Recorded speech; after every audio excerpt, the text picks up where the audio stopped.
పద్మపురాణ అంతర్గత సంపూర్ణ కార్తీక పురాణం 19వ రోజున 37, 38 అధ్యాయములు పారాయణ చేయవలెను. 37వ అధ్యాయం కార్తీక వ్రత నియమములు. పాటించవలసినవి: తీర్థయాత్ర సందర్శనం, సాత్వికాహారం, గేదె, ఆవుల యొక్క పాలను మాత్రమే ఆరగించాలి, బ్రహ్మచర్యాన్ని పాటించాలి, నేల మీద పడుకోవాలి, ఆకులలోనే భోజనం చేయాలి, 4వ జామున తినడం అత్యంత శ్రేయస్కరం. దీక్షా రోజులలో అభ్యంగ స్నానం అంటే నూనెతో చేసే స్నానం చేయరాదు. ఒక్క నరక చతుర్దశి నాడు మాత్రం చేయవచ్చును. శ్రీకరికి ఇష్టమైన సేవలను చేయాలి.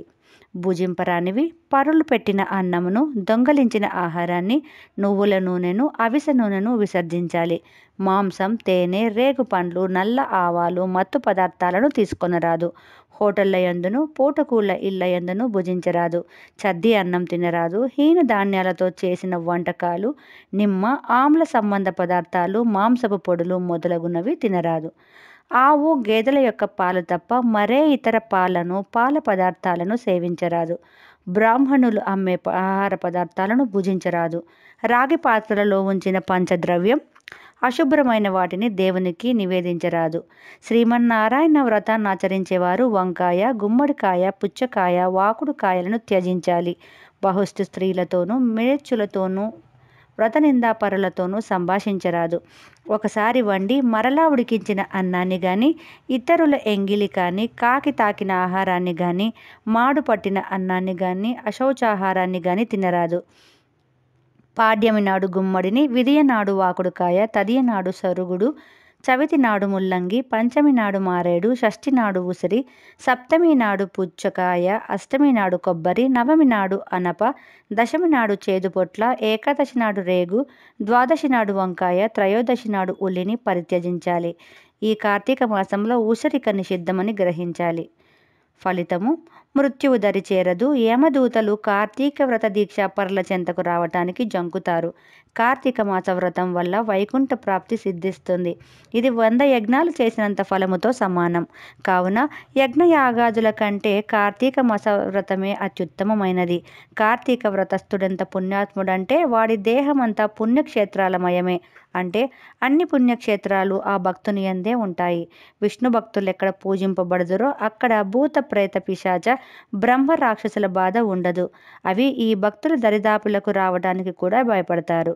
కార్తీక వ్రతాన్ని ప్రతి సంవత్సరం ఆచరించేవారు తీర్థయాత్రలు, పుణ్యక్షేత్ర సందర్శనాలు చేసుకునే పనే లేదు. విష్ణువాజ్ఞపరులైన ఇంద్రాది దేవతలందరూ వీరినే సేవిస్తుంటారు. దీనికి కారణం ఆ భక్తులు విష్ణు చిత్తులవటమే.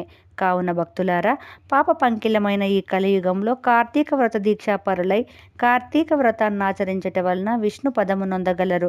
పాప పంకిలమైన ఈ జీవితాన్ని ప్రక్షాళన చేయగల శక్తి ఒక కార్తీక వ్రతానికి మాత్రమే ఉందని గ్రహించాలి.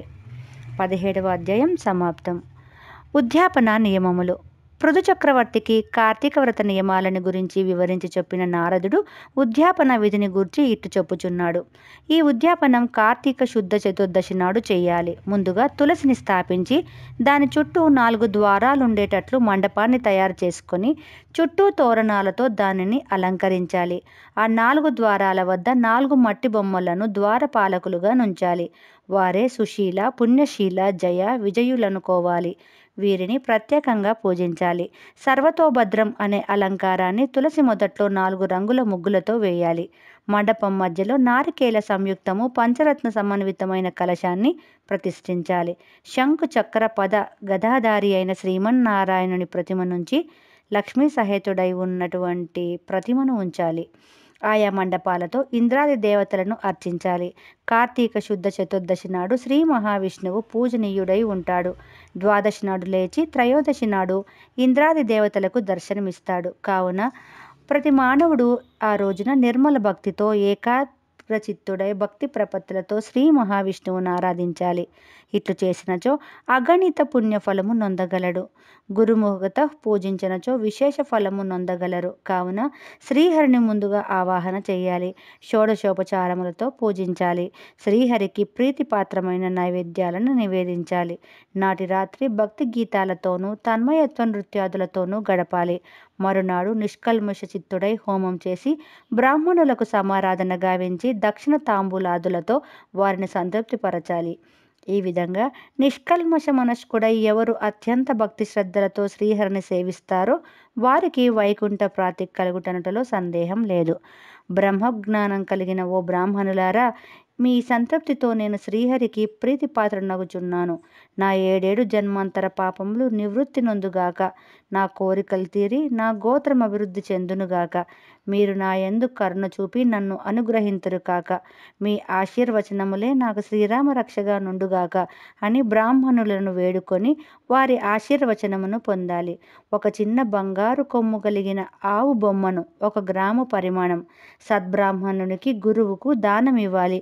పిమ్మట యథాశక్తి ఉన్న సంతర్పణ గావించిన సజ్జనులతో సహపంక్తి భోజనం చేయాలి. భక్తులారా, ఆర్యుల ఆశీర్వచనాలు అత్యంత విలువైనవని గ్రహించండి. అవే మనకు కొండంత ఫలాన్ని ఇవ్వగలవు. 38వ అధ్యాయం సమాప్తం.